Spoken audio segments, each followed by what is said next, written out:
Some of the names in this program have been changed to protect the identities of the victims and the privacy of their families. 9:50 p.m., Los Angeles County Sheriffs responded to a shots fired call. Paramedics arrived within minutes. They treated a seriously wounded man lying on the street.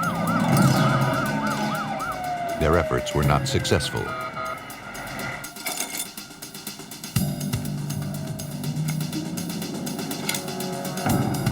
William to King Control.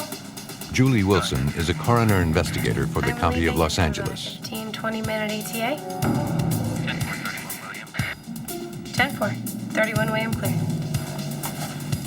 When most are asleep, Julie's day is just beginning. She may see as many as 3 cases during her 10-hour shift.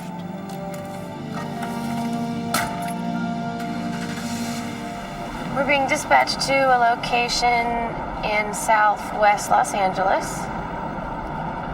There's an unidentified adult male who's been the victim of multiple gunshot wounds.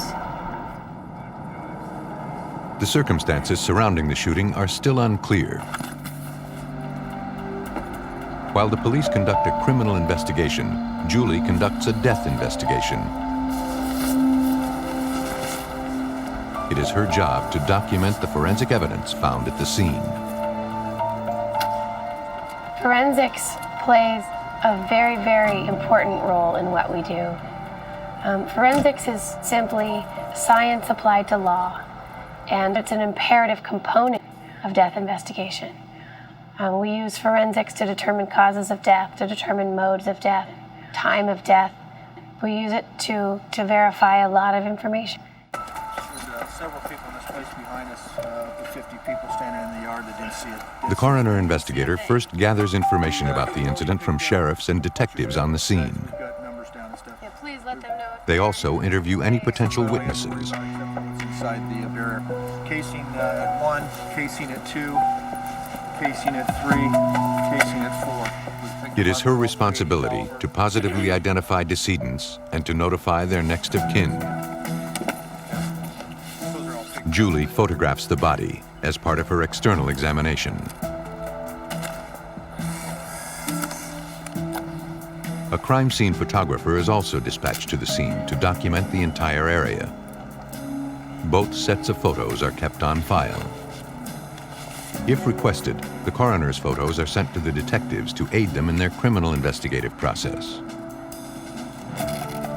While police collect any weapons found in the area, Julie gathers any personal effects left on or around the decedent, including any prescription medication or illegal drugs found at the scene. There's a pipe right by his right hand there, cocaine pipe. The investigators collect the crack pipe. It is sent to the forensic lab for testing. As detectives canvass the area looking for witnesses, Julie begins her examination of the body, turning and probing the victim, looking for any wounds or trauma. The first thing she notices is that the victim's body is already attracting insects, specifically ants and flies. Their presence may help determine the time of death.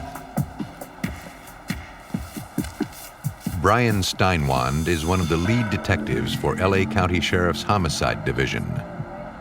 In this case, our first thing we want to do is interview people as to what happened.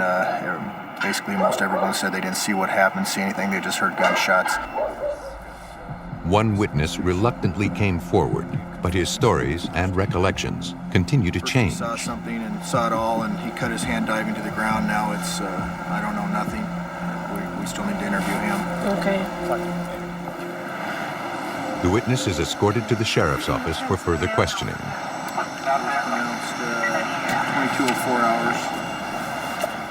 As Julie continues examining the body, she realizes the victim was shot multiple times and from many different angles. That's a perimortem shot. So he's already dead or dying as he's going down, as he's getting that shot right there. There's very little tissue reaction to this grazing injury, and even less to the entrance wound. A perimortem shot indicates the wound was received as the victim was dying. If the wound occurred prior to his death, it would have caused severe bleeding. When a wound occurs peri-mortem, the body's systems begin to break down. The heart rate slows, and the wounds do not bleed as much as the initial gunshot wounds. So far, one to his abdomen, one right beneath the right nostril, goes in, fractures the upper mandible. There's a gunshot wound at the top of the head right here. Could be peri-mortem.